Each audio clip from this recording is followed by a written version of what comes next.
তবে আল্লাহর অলিরা হচ্ছে আল্লাহ দেখানোর একটা আয়না। সূরা বলেন সুবহানাল্লাহ।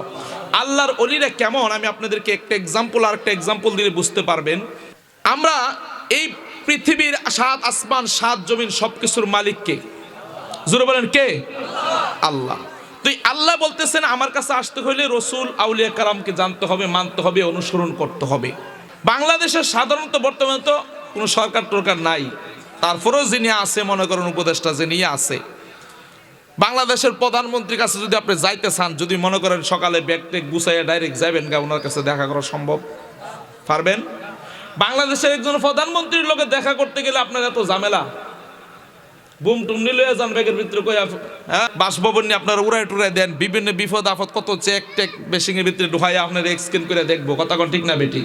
তো দুনিয়ার একজন প্রধানমন্ত্রীর কাছে যাইতে হইলে আপনার এত তালবাহানা করা লাগে, এত সার্টিফিকেট, এত কিছু, অত চেকপোস্ট আছে, কথা বলেন ঠিক না বেঠিক? আর যিনি আসমান 7 আসমানের মালিক, 7 জমিনের মালিক, যিনি 18,000 মাখলুকাতের মালিক, যিনি জিন ইনসানের মালিক, যিনি আউলিয়া কেরামের মালিক, যিনি নবী কেরামদের মালিক, যিনি সমস্ত জাহানের স্রষ্টা, ওই আল্লাহরে বুঝে আপনার ডাইরেক্ট ফাইল নেবেন, এটা ভুল ধারণা। এটা ভুল ধারণা। আপনি সঠিক একজন আল্লাহর ওলি যাকে আপনার কাছে ভালো লাগে, একজন আউলিয়া কেরাম দেখে, পীর মুর্শিদ দেখে বায়াত রাসূল গ্রহণ হয়ে যাবেন। কারণ আল্লাহর ওলির রশি ধরলে কখনোই পথভ্রষ্ট হবার আশঙ্কা থাকে না। কারণ আল্লাহর ওলিদের সম্পর্কে আল্লাহ রাব্বুল আলামিন বলেছেন, আলা ইন্না আউলিয়া আল্লাহ লা খাউফুন আলাইহিম, তাদের কোনো চিন্তা নাই, তাদের কোনো ভয় নাই, তারা দুনিয়াতেও চিন্তিত হবে না, আখিরাতে কবরের মঞ্জিলে, হাসরের মঞ্জিলে কোথাও তারা চিন্তিত হবে না। জোরে বলেন আল্লাহু আকবার।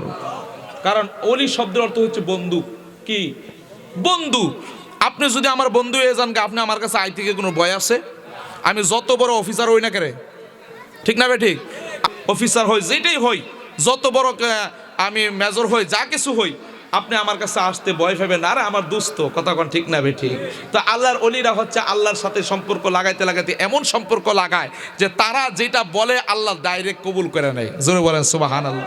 এই কারণে আমরা আল্লাহর অলির মাজারের কাছে দাঁড়াইয়া আমরা জিয়ারত করি, আমরা আল্লাহর অলির মাজার এসে পূজা করি না, কথা বলেন ঠিক না ঠিক? অনেকে আছে আমাদেরকে বলে আমরা নাকি মাজার পূজা করি, কথা কোন ঠিক না ঠিক? আসলে কি আমরা কি মাজার পূজা করি নাকি আমরা মাজার জিয়ারত করি?